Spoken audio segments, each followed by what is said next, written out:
ವೀಕ್ಷಕರೇ ನಮಸ್ಕಾರ. ನಾನು ನಿಮ್ಮ ನಾಗರಾಜ್ ಚೋಳು, ಪ್ರಖ್ಯಾತ ಜ್ಯೋತಿಷಿ, ವಾಸ್ತು ಹಾಗೂ ಸಂಖ್ಯಾಶಾಸ್ತ್ರಜ್ಞರು ಮಾತನಾಡ್ತಾ ಇರ್ತಕ್ಕಂಥದ್ದು. ವೀಕ್ಷಕರೇ, ನೀವು ಒಂದು ಹೊಸ ಮನೆ ಕಟ್ತಾ ಇರ್ತಕ್ಕಂಥ ಒಂದು ಸಂದರ್ಭದಲ್ಲಿ ವಾಸ್ತು ಪ್ರಕಾರ ಆ ಮನೆಯನ್ನು ಕಟ್ಟೋದು ಬಹಳ ಉತ್ತಮ. ನೀವು ಏನು ಮನೆಯ ಮುಖ್ಯ ಬಾಗಿಲನ್ನು ಇಡ್ತೀರೋ ಆ ಬಾಗಿಲಿಗೆ ಎದುರಾಗಿ ಬಾವಿ ಇರಬಾರ್ದು. ಎಲೆಕ್ಟ್ರಿಷನ್ ಟ್ರಾನ್ಸ್ಫರ್ ಡಬ್ಬ ಇದ್ದರೆ ಅದು ಕಾಣದೇ ಇರೋ ರೀತಿಯಲ್ಲಿ ಜಾಗ್ರತೆ ವಹಿಸಿ. ದೊಡ್ಡದಾದಂಥ ಮರದ ನೆರಳು ನಿಮ್ಮ ಮನೆ ಮೇಲೆ ಬೀಳ್ದಲೇ ಇರೋ ರೀತಿಯಲ್ಲಿ ಎಚ್ಚರಿಕೆಯನ್ನು ವಹಿಸಿ.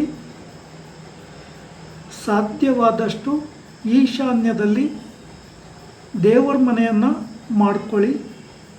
ಪೂರ್ವಾಭಿಮುಖವಾಗಿ ನೀವು ಕುಳಿತುಕೊಂಡು ಪೂಜೆ ಮಾಡೋ ರೀತಿಯಲ್ಲಿ ವ್ಯವಸ್ಥೆ ಮಾಡಿಕೊಳ್ಳಿ.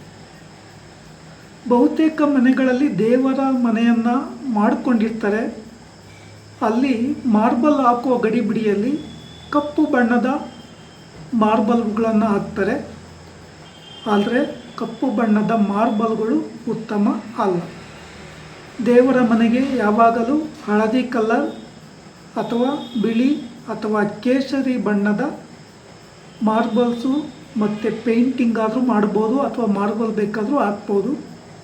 ಅಲ್ಲಿ ದೇವರ ಫೋಟೋಗಳನ್ನು ಸಾಧ್ಯವಾದಷ್ಟು ಚಿಕ್ಕ ಫೋಟೋಗಳನ್ನು ಇಟ್ಕೊಳ್ಳಿ.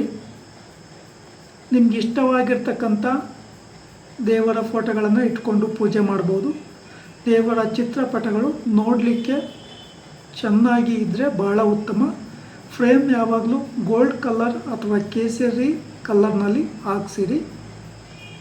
ವಿಶೇಷವಾಗಿ ಗಮನಿಸಬೇಕಾದ ಅಂಶ ಇಲ್ಲಿ ಅಂತಂದರೆ, ಮೊದಲಿಗೆ ಗಣಪತಿ ದೇವರಿಗೆ ಪೂಜೆ ಮಾಡುವಂತೆ ವ್ಯವಸ್ಥೆ ಮಾಡಿಕೊಳ್ಳಿ. ಕೆಲವರು ಲಕ್ಷ್ಮಿ, ಗಣಪತಿ, ಸರಸ್ವತಿ ಒಂದೇ ಫೋಟೋ ಇರ್ತದೆ, ಅದನ್ನು ತಂದಿಟ್ಕೊಂಡು ಪೂಜೆ ಮಾಡ್ತಾರೆ. ಆ ಥರ ಫೋಟೋಕ್ಕಿಂತ ಈಶ್ವರನ ಫ್ಯಾಮಿಲಿ ಫೋಟೋದು ಸಿಗುತ್ತೆ. ಮೊದಲಿಗೆ ಗಣಪತಿ, ಈಶ್ವರ, ಪಾರ್ವತಿ, ಸುಬ್ರಹ್ಮಣ್ಯ ದೇವರು ಚಿತ್ರಪಟ ಇರ್ತದೆ. ಅಂತಹ ಚಿತ್ರಪಟಗಳನ್ನು ಇಟ್ಕೊಂಡು ಪೂಜೆ ಮಾಡೋದು ಉತ್ತಮ. ಇನ್ನು ಕೆಲವೊಂದು ಮನೆಗಳನ್ನು ನೋಡುವಾಗ ಅಡುಗೆ ಮನೆ ಹತ್ರ ಅನುಕೂಲ ಆಗಲಿ ಅಂತೇಳಿ ಟಾಯ್ಲೆಟ್ ರೂಮನ್ನು ಮಾಡ್ತಾರೆ. ಇದು ಉತ್ತಮ ಅಲ್ಲ. ಅನ್ನಪೂರ್ಣೇಶ್ವರಿಯ ಸ್ಥಾನ, ಅಲ್ಲಿ ಅಡುಗೆ ಮಾಡ್ತಕ್ಕಂಥ ಪದಾರ್ಥಗಳು, ತಿಂಡಿಗಳು ರುಚಿ ಇರೋದಿಲ್ಲ, ಏರುಪೇರು ಆಗ್ತದೆ. ಆರೋಗ್ಯದ ಮೇಲೆ ನೆಗೆಟಿವ್ ಪರಿಣಾಮವನ್ನು ಬೀರುತ್ತೆ. ಮತ್ತು ಸ್ತ್ರೀಯರು ತನ್ನ ಮನಸ್ಸಿನಂತೆ ವರ್ತನೆ ಮಾಡ್ತಾರೆ. ಯಾರ ಮಾತನ್ನು ಯಾರೂ ಕೇಳೋದಿಲ್ಲ. ಆದ್ದರಿಂದ ಈ ದಿಕ್ಕಲ್ಲಿ ಟಾಯ್ಲೆಟ್ ರೂಮ್ ಬೇಡ. ಸಾಧ್ಯವಾದರೆ ಪಶ್ಚಿಮ ದಿಕ್ಕಲ್ಲಿ ಕಾಮನ್ ರೂಮ್ ಮಾಡಿಕೊಂಡು ಟಾಯ್ಲೆಟ್ ರೂಮ್ ಮಾಡ್ಕೋಬೋದು. ಇಲ್ಲ ವಾಯುವ್ಯ ದಿಕ್ಕಲ್ಲಿಯೂ ಸಹ ನೀವು ಟಾಯ್ಲೆಟ್ ರೂಮನ್ನು ಮಾಡ್ಕೋಬೋದು. ಹೆಚ್ಚಿನ ವಿಶೇಷವಾಗಿ ಕಾಳಜಿ ವಹಿಸಬೇಕಾಗಿರ್ತಕ್ಕಂಥದ್ದು ಈಶಾನ್ಯದ ಭಾಗ.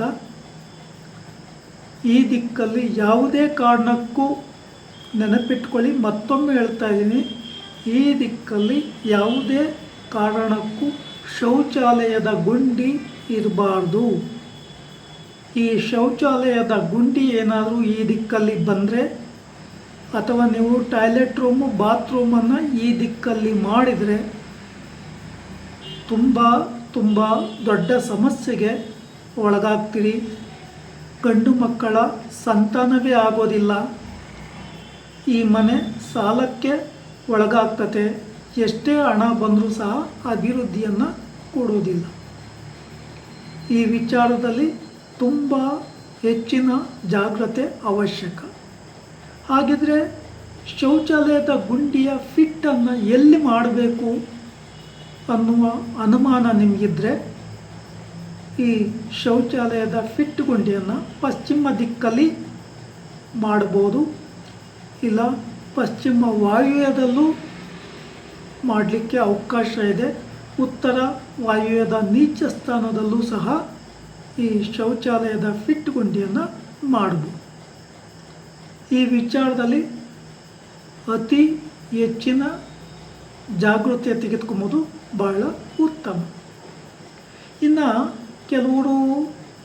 ಕೆಲವೊಂದು ಮನೆಗಳನ್ನು ಪರಿಶೀಲನೆ ಮಾಡಬೇಕಾದಾಗ ಈ ಮಾಸ್ಟರ್ ಬೆಡ್ರೂಮ್ ಅಂತ ಏನು ಹೇಳ್ತೀವಿ, ಯಜಮಾನರು ಮಲಗ್ತಕ್ಕಂಥ ಕೊಠಡಿ ಅಂತೇಳಿ, ಆ ಕೊಠಡಿಯಲ್ಲಿ ದಕ್ಷಿಣ ದಿಕ್ಕಿಗೆ ಬಾತ್ರೂಮು ಟಾಯ್ಲೆಟ್ ರೂಮನ್ನು ಮಾಡ್ತಾರೆ.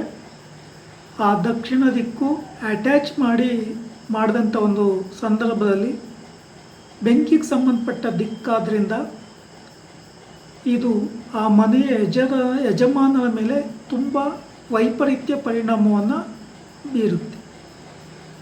ಒಂದು ವೇಳೆ ಇಲ್ಲಿ ಮಾಸ್ಟರ್ ಬೆಡ್ರೂಮ್ನಲ್ಲಿ ನೀವು ಟಾಯ್ಲೆಟ್ ರೂಮ್ ಬಾತ್ರೂಮ್ ಮಾಡಲೇಬೇಕು ಅಂತ ಇದ್ದಾಗ ಪಶ್ಚಿಮ ವಾಯುವ್ಯದಲ್ಲಿ, ಅಂದರೆ ಈ ಕೊಠಡಿಯ ಪಶ್ಚಿಮ ವಾಯುವ್ಯದಲ್ಲಿ ಅಟ್ಯಾಚ್ ಬಾತ್ರೂಮ್ ಮಾಡ್ತಕ್ಕಂಥದ್ದು ಬಹಳ ಉತ್ತಮ. ವೀಕ್ಷಕರೇ, ಈ ವಿಡಿಯೋ ಇಷ್ಟ ಆಯಿತು ಅಂದರೆ ಲೈಕ್ ಮಾಡಿ, ಶೇರ್ ಮಾಡಿ, ಸಬ್ಸ್ಕ್ರೈಬ್ ಆಗಿ, ಆಲ್ ಐಕಾನ್ ಒತ್ತಿ, ಬೆಲ್ ಐಕಾನ್ ಒತ್ತಿ. ನಮಸ್ಕಾರ.